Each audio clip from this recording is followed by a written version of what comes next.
Spójrzcie, jakim jestem farciarzem. Mogę sobie iść w takich pięknych warunkach pogodowych, patrzeć na Mount Everest, który jest dokładnie tam przede mną.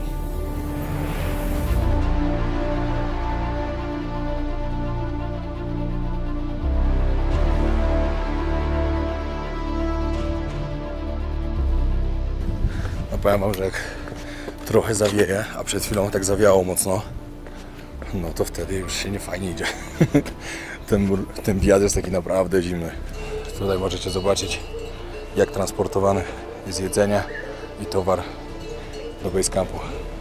Chodzą oczywiście też ludzie z towarem, ale na dalsze trasy i na więcej towaru transportują po prostu to jaki.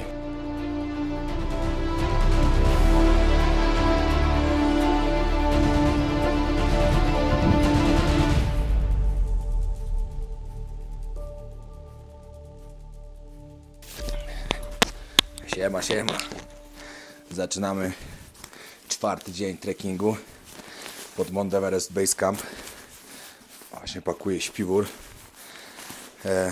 Powiem wam, że ten śpiwór to naprawdę daje radę, bo przy temperaturach minus 10 w pokoju mega zimno, bo nie ma ogrzewania, to naprawdę jest ciepło w nim. I o to chodzi. Trzeba sobie stwarzać komfort, a nie się męczyć. Nie wiem, jakim cudem w ogóle ja tutaj przyleciałem. Dlaczego go nie kupiłem w Katmandu? No ale mniejsza z tym. Wiecie, to moja taka pierwsza wyprawa. Człowiek uczy się na błędach. I przy kolejnych już będę wiedział co i jak. Dzisiaj mamy 12 km do przejścia. Idziemy na 3800. I zapowiadają się piękne widoki dzisiaj. No, także na początku jeszcze tego filmu wspomnę, że chciałbym, żebyście widzieli każdy odcinek z tej serii, bo to jest cała przygoda pokazana krok po kroku, dzień po dniu. I bądźcie aktywni pod filmami, komentujcie, lajkujcie i zostawiajcie subskrypcję. Lecimy i zaczynamy kolejny dzień. Mój plecak spakowany, śpiwór, kurtka puchowa gruba, której jeszcze ani razu nie użyłem tak naprawdę, bo nie miałem potrzeby. No i plecaczek. O, po opierzeniu wspomnę. Plecaczek. Pamiętajcie, że jest cała kolekcja od Extreme Hobby. Wpisujecie w Google Extreme Hobby podróże wojownika i wam wyskoczy. Coś dla kobiet, coś dla facetów. Każdy coś dla się znajdzie. Albo po prostu macie link w opisie pod każdym filmem. No i z tym pięknym widokiem na górską wioskę Namche rozpoczynamy kolejny dzień trekkingu na Everest Base Camp. Tak jak wam mówiłem, dzisiaj mamy do przejścia około 12 km, dojdziemy do 3800, także zapowiada się świetnie. No i warunki pogodowe niesamowite. Wczoraj sprawdzałem, wiadomo, to są góry, tu się może wszystko wydarzyć, wszystko się może szybko zmienić, ale sprawdzałem tak parę dni do przodu i zapowiada się okno pogodowe, że będzie naprawdę dobrze, także bardzo jestem z tego zadowolony.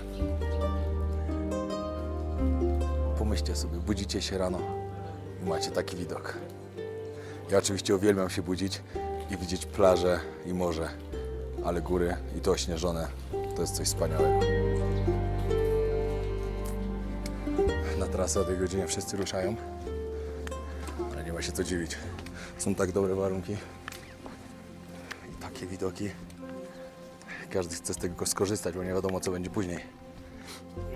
Ale na spokojnie. Tak zaraz troszkę ich pewnie wyprzedzimy, bo oni idą grupami, także oni muszą iść wszyscy tym samym tempem. My możemy sobie przyspieszyć na początku. No i w ogóle za niedługo mam spotkanie z bardzo ciekawą osobą. Z Magdaleną, która będzie wchodziła na Mount Everest. I to jest niesamowite. Ale z nią zrobię taki krótki wywiadzik, żebyście mogli posłuchać, jak to wszystko wygląda. No, niesamowite. W tamtym roku zdobyła drugi najwyższy szczyt. Latocze? Nie wiem jak się to wymawia dokładnie, ale no drugi najwyższy, który jest zaraz koło Mount Everest. A w tym roku mówi, że jeśli góra jej na to pozwoli i warunki pogodowe, no to będzie wchodziła na Mount Everest. Już zaczęła swoje przygotowania. Cudowna sprawa, naprawdę. Mega podziwiam. Dzisiaj dużą część podróży będą nas czekały już takie widoki. I teraz z dnia na dzień już będzie piękniej i więcej śniegu.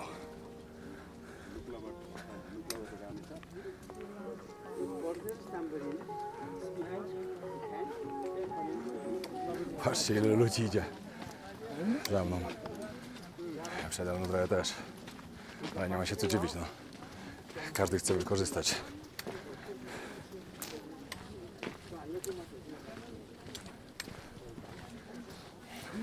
Zaraz się zacznie piękny widok. To wam pokażę. O. Taki spuchnięty dzisiaj jestem. Obok mnie spał niedźwiedź w pokoju. A że ściany tutaj są takie, to nawet w stoperach każde jego chrapnięcie słyszałem. I tu się już będzie zaczynało. Yeah. An der Uni gewohnt, in der WG. Die war auch eigentlich mega billig. No i widać znowu Mount Everest. This one? Mount Everest? Dokładnie ta tutaj. To jest Mount Everest.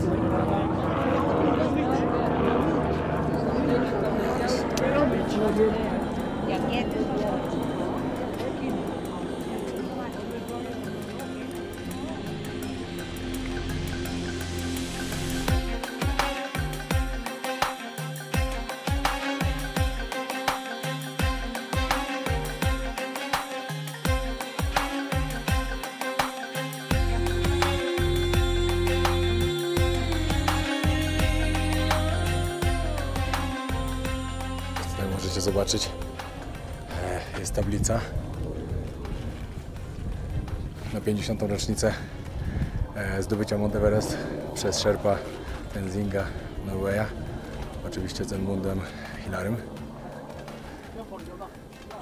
Fajnie, fajnie. No i postawione w miejscu, gdzie jest Everest.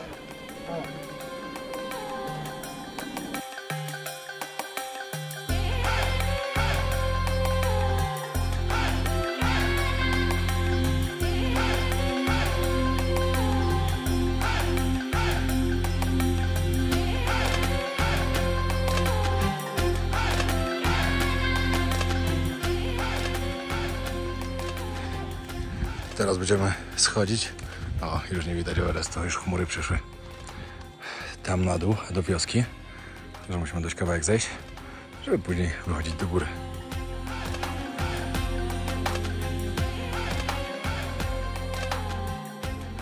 Właśnie przed chwilą się zorientowałem, że miałem niepodłączony mikrofon i w ogóle mnie nie nagrywało. Kawka z pięknym widokiem. Można powiedzieć z niesamowitym widokiem. Za mną Everest, ale schowany za chmurą. Powiem wam, że tak się cieszę, że każdego dnia już będę bliżej, coraz bliżej tej góry. Jeszcze mam oprócz dzisiejszego dnia 3 dni i dojdziemy do punktu właśnie na 5600, na punkt widokowy, gdzie widać najlepiej.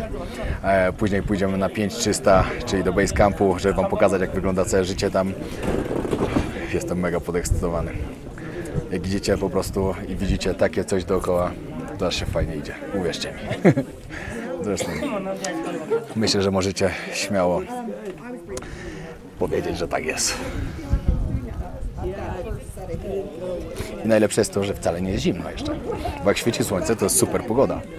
Mimo tego, że temperatura jest minusowa, bo jest dzisiaj -1 czy -2, to widzicie, jestem w koszulce, dobra, w 3 koszulkach, ale jest spoko, fajnie się idzie. Wszyscy sobie robią tutaj przerwę, żeby z takim widokiem się napić kawki, herbatki. No powiem wam, że widok naprawdę jest warty tego, żeby się zatrzymać tu na kawę. Mimo tego, że kawa jest okropna. Typowa taka Nescafe. No ale cóż, wypiłem, idziemy zaraz dalej. Właśnie przeglądam teraz materiał. Parę minut, które nagrywałem po drodze, jak pokazywałem transport, jak transportują rzeczy do base campu, namioty, jakie... A tu sobie namioty wam mogę pokazać, bo widzę jeszcze. Wszystko nagrało się bez głosu, bo mi się mikrofon odłączył. Ale pech. Ale trudno, dobrze się zorientowałem teraz, a nie jak dojdziemy do wioski i bym nagrał cały dzień bez głosu, bo to by była tragedia totalna. Dobra, tam na górze możecie zobaczyć namioty. I niektóre agencje organizują właśnie, że śpicie w tych namiotach. Wiadomo, z jednej strony świetnie, bo macie widok. I tu macie widok z namiotu praktycznie też na Everest, jak jest pogoda ładna. No ale trzeba mieć tam naprawdę już dobry śpiwór, bo wieczory i noc musi być mega zimno. Naklejka zostawiona. Można iść dalej. Możecie zobaczyć jak transportują towar. Ja akurat jadłem tylko 3, ale przed chwilą to szło naprawdę bardzo dużo osiołków. I właśnie one idą do base campu z towarem. Wszędzie po drodze można kupić jakieś rękodzieło. W sumie się zastanawiam, ile z tego jest rękodzieła, a ile podrób z Chin. Bo tego tak naprawdę się nie dowiem.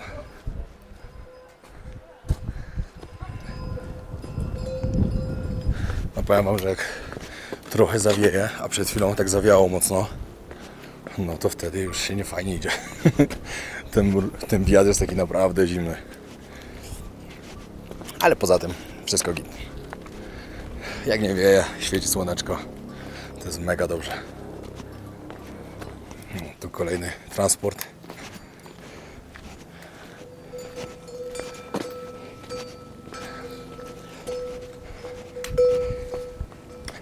Wiecie jak jest, inaczej po prostu ludzie nie mieli tam co jeść. Wiem, że się zaraz pewnie znajdzie jakiś obrońca zwierząt, który powie, że to jest niehumanitarne, że te jaki i osiołki chodzą tam z tym, ale ludzie tak samo chodzą. I żeby przetrwać, oni potrzebują, żeby te zwierzęta też przyniosły tam towar. No i zresztą to działa w dwie strony. No. One też się żywią czymś. No i tak musi być. Tak to wygląda.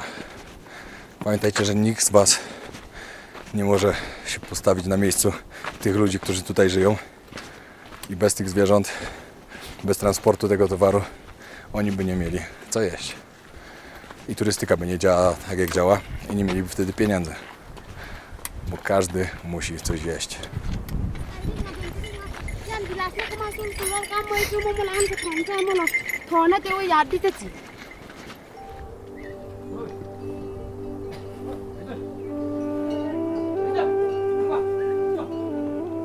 Właśnie dowiedziałem się czegoś nowego, że to nie są jaki. To jest...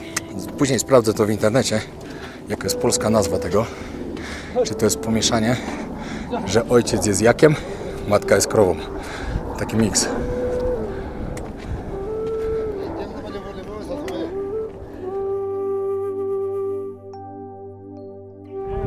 No i to jest jak. Właśnie tak sobie, tak pamiętałem. Spokojnie, spokojnie. Cały obrośnięty. No i wiedziałem, że coś właśnie... O, jest. Coś mi tam nie pasowało w tamtych, co wcześniej widziałem, bo mówię, że jaki były właśnie całe zarośnięte. Takie miały, wiecie, długie to futro i coś nie grało. A to był mój błąd. To było po prostu... Co to się tak stało? Prześwietliło się coś. To było połączenie. Taki miksik. No. Ale ważne, że doszliśmy do tego, że to nie były jaki. No i wy też już wiecie. No i tu się zatrzymujemy teraz na obiad z takim widoczkiem. Teraz schodziliśmy w dół. Za chwilę będziemy wchodzić do góry. Dzisiaj na obiadek smażony ryż. Makaron, nie ryż. Sorry, z przyzwyczajenia to powiedziałem. Smażony makaron z serem i z warzywami. Tutaj już rzadko będzie okazja zjeść mięso, raczej. Tak przynajmniej słyszałem, no bo żeby tutaj dotarło to mięso, naprawdę jest lekko wymagająca trasa i mięso nie całkiem może być świeże, a nawet w ogóle.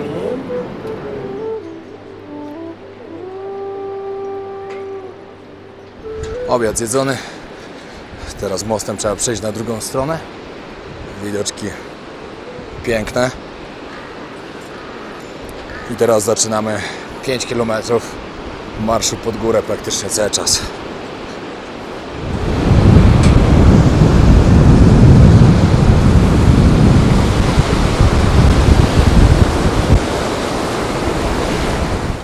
zaczynamy wspinaczkę. Najpierw checkpoint, zanim wejdziemy na szlak i później 5 km pod górę.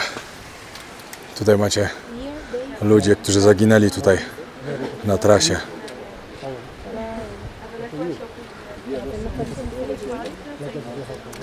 O tej kobiecie, co tam to zdjęcie było, to właśnie przewodnik mi opowiadał, że w tamtym miesiącu zaginęła i już jej nie znaleźli. I że jeszcze jeden gościu też zginął gdzieś na szlaku, też szedł sam, dlatego lepiej, jak ktoś nie ma jakiegoś doświadczenia albo coś, po prostu wziąć kogoś. Zresztą teraz już nawet trzeba, od 1 kwietnia już jest to wymagane, ale wcześniej ludzie sami chodzili. No i widzicie, niestety nieraz się tak to kończy. Ciekawe. Tego gościa, tego co zginął, co znaleźli gdzieś na szlaku, no ale jej nie. Ciekawe, co się stało. No ale bardzo przykre. Jakby nie patrzeć, góry naprawdę są niebezpieczne, tym bardziej jak ktoś nie ma jakiegoś doświadczenia. Ja nie miałem doświadczenia i ja jeszcze mogłem wyjść sam na ten szlak, gdzie teraz po 4 dniach uważam, że mogłem i mógłbym po prostu iść sam, bo tu tyle ludzi idzie i tak dalej, ale bez doświadczenia od razu stwierdziłem, że chcę mieć ze sobą przewodnika, no bo wiecie, nie ma co, to nie są żarty.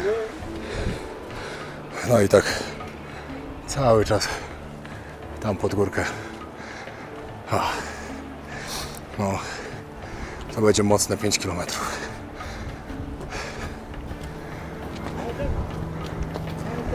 Naszą wyprawę zaczęliśmy tam za tą górą. Idziemy cały czas. Kawał drogi już dzisiaj przyszliśmy. I jeszcze trochę przed nami. Porozmawiałem teraz trochę z przewodnikiem moim. I pytam się go, będę trochę sapał, ale od 40 minut idziemy cały czas pod górę. I jeszcze nam zostało raz tyle. No, się go pytam, że ktoś mi pisał, że najlepszym okresem, żeby tutaj przyjechać na Basecamp, jest październik, listopad. Ja tego wcześniej nie słyszałem.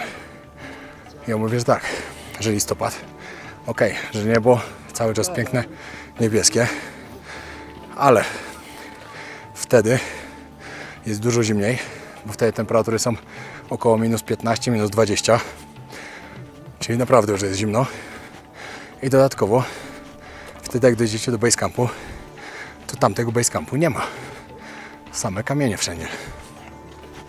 Że teraz właśnie wiosna jest najlepszym okresem na to. Bo spoko temperatura jest i to potwierdzam. I dodatkowo jeszcze w Basecampie teraz naprawdę jest bardzo, bardzo dużo ludzi, bo teraz jest sezon wspinaczkowy na Everest. Także zdecydowanie bardziej polecam Wam przyjechać w takim okresie, jak jestem ja. Czyli jestem... Co jest teraz? Kwiecień. Sorry, ja to czasem żyję innym światem. Początek kwietnia. Będziecie mieli super czas, na pewno. Dużo za nami, ale jeszcze dużo przed nami.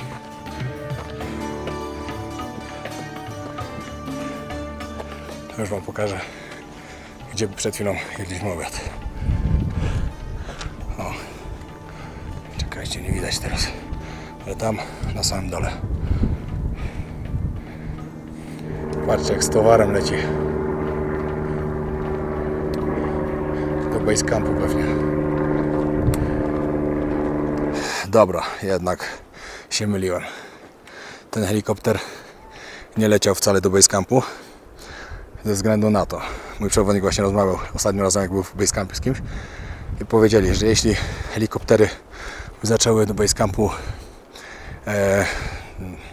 zaczęłyby latać tam z towarem, to wtedy ludzie i jaki my stracili pracę, bo to było już bardzo proste, żeby tam dostarczać wszystko. Także jest taka zasada, że po prostu tam nie latają. No i powiem Wam, że to jest bardzo dobre, bo przynajmniej ludzie mają pracę i mają jak zarabiać. A tam potrzeby mają na pewno bardzo duże i bardzo dużo tych transportów musi tam docierać. Ale tu jest pięknie. Szkoda tylko, że ta chmura jest na tych górach, ale i tak jest pięknie. To jest...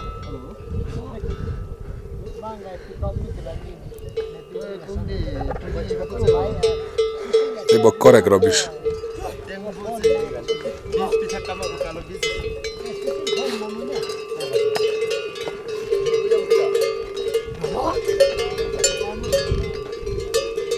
Dochodzimy do kolejnej wioski. I patrzcie, trochę chmury są.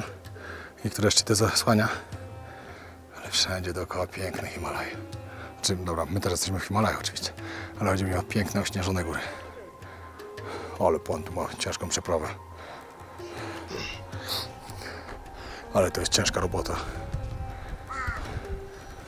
No i spróbujcie narzekać, że wy macie ciężką robotę. To jest stupa.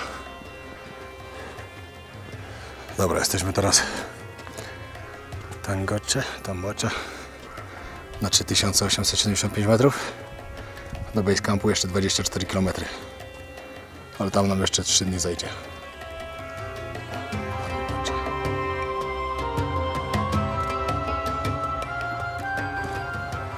Z antena i 4G jest nawet. Jest idealny internet. Ciekawe, że tam gdzie pójdziemy też tak będzie.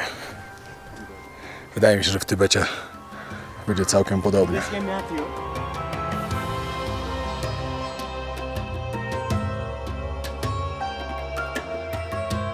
No i teraz zostałem jeszcze troszkę informacji.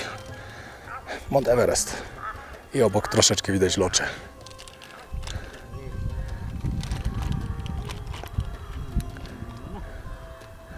Właśnie wczoraj na TikToku napisałem, że Mount Everest 8849 metrów. No i oczywiście zrobiła się afera, że była 8848,7. No ale internet, Wikipedia już podaje zaokrąglone, że jest 9. Tak naprawdę ta góra cały czas rośnie.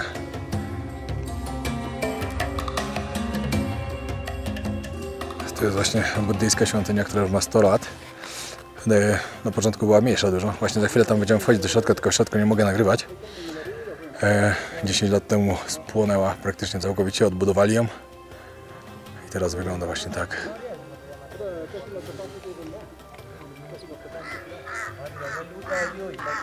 No ale tu jest niesamowicie.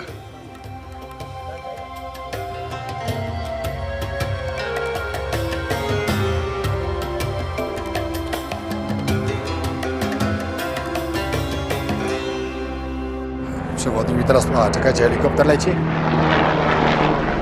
No, przewodnik mi teraz powiedział, że tutaj ta świątynia jest jedną z najbardziej znanych takich właśnie tybetańskich mnichów świątynią. Niesamowite. Pięknie tu jest. Chociaż nie wiem, że go dobrze zrozumiałem. No bo wydaje mi się, chyba że najbardziej taką w Nepalu. O, dobra, no to ma sens. No bo w Tybecie na pewno są bardziej znane. No ale pewnie chodziło dokładnie o to, że w Nepalu. W ogóle zauważyłem na twarzy, że się czerwony jakiś zrobiłem. I się zastanawiam, czy jestem czerwony po prostu z zimna, czy mnie słońce spaliło. Ale filtrem się smaruje, to oby to było z zimna. Ruszamy dalej. Teraz musimy zejść trochę w dół.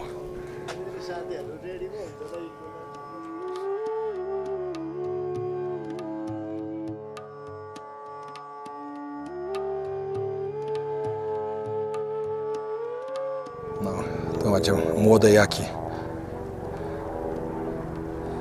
No, teraz się zaczęło trochę nieciekawe zejście. Śnieg topnieje. Jest taka chlapa. Ślisko, jak nie wiem. Trzeba na maksa uważać. Dobra, i dotarliśmy do kolejnego miejsca, w którym się zatrzymujemy. Pośrodku niczego, tylko gór. Paradise Lodge. Ale fajnie, tu jest taka mapka. Pokażę wam dokładnie trasę, jaką będziemy robić. No to tak, z Katmandu Poleciliśmy na jakąś wioskę i przyleciliśmy do Lukla. Z Lukla pierwszy dzień Panding. Następnie Namche Bazar. Tam zostaliśmy 2 dni. Dzisiaj jesteśmy gdzieś tutaj w tych okolicach, mniej więcej, koło Tamboche. Jutro rano idziemy do Panboche, a następnie zatrzymujemy się w Dimboche, tutaj na noc. Następny dzień wyruszamy tu, do Lomboche. I kolejny dzień górka Sherpa. Po południu idziemy zwiedzić Basecamp. Wracamy tu na noc. W nocy wstajemy, żeby Kalapatar, żeby zobaczyć wschód słońca na tle Everestu. Albo Everest raczej na tle wschodzącego słońca. Następnie wracamy do Periche. Z Periche do Namche Bazar, Lukla i wracamy. Czyli wiecie, teraz praktycznie... Czekaj, idziemy. Raz, 2, 3, 4, 5, 6, 7, 8. 8 tu będzie tu. 9, 10. 10 dni praktycznie. Albo mi gdzieś jeden dzień uciekł może. Jakoś tak. Pokażę wam mój pokój. Room A6. Kłódka. Wiecie, jak z filmu, jak kogoś porywają i przytrzymują gdzieś. Tutaj taka łazienka. I pan sprawdza, czy prysznic działa, bo chciałbym bardzo wziąć prysznic. Jak się człowiek super czuje po gorącym prysznicu. O, nawet sobie nie wyobrażacie. Ostatni raz gorący prysznic brałem 2 dni temu. To dzisiaj aż spod niego mi się nie chciało wychodzić, ale zaczęła się woda kończyć i musiałem. Majty, skarpety wyprane. Jest -1 na zewnątrz, ale coś tam słońce przybija co jakiś czas, to myślę, że szybciej to tu wyschnie. Chociaż przez te parę godzin niż u mnie w pokoju, bo u mnie w pokoju to lipa. I całe szczęście jesteśmy na konkretnym zadupiu. No nic tu nie ma, ale mają Wi-Fi, oczywiście płatne. Trzeba było zapłacić 20 zł, za prysznic 20 zł i załadowanie telefonu 15 zł. Także 55 zł na wjeździe od razu. No ale cóż, wiedziałem, że tak będzie, bo się liczyłem z tym, bo od razu mnie uprzedzali o tym, że internet, prysznice gorące, ładowanie, to wszystko będzie dodatkowo płatne. No ale co się dziwić, ci ludzie na tym zarabiają. Idę na chwilę odpocząć, a później może gdzieś tu się jeszcze poszwędam, jak pogoda będzie. I coś chmury się zbierają. Kolacja zjedzona. Zrobił mi pan frytki takie po prostu jak u mamy, kiedyś z jajkiem sadzonym pycha. Wchodzi się jak do lodówki. Skarpety i majty nie dyschną na pewno do rana. Trzeba odpalić piworek. I w miarę jest dobry internet, ten co tutaj wykupiłem. Jeszcze coś trzeba pooglądać.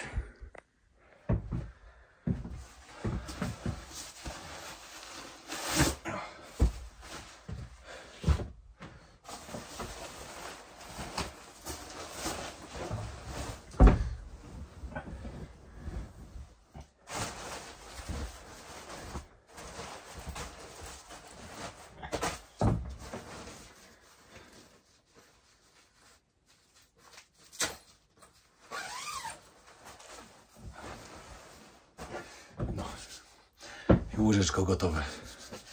Dzisiaj jest serio zimny wieczór.